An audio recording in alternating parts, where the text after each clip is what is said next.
precast panels became the best option. They were able to go to a much wider deck than it would have been if it was a conventional cast-in-place concrete deck. One of the unique things that the team brought to this project was the use of an articulated joint in these panels. That allowed for matching and meeting the in-place profiles of the old arch and getting a good performance ride that the stakeholders will need on the bridge.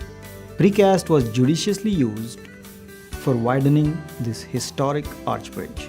Factory-produced high-quality precast deck panels were installed on the existing bridge to create a wider structure quickly and economically.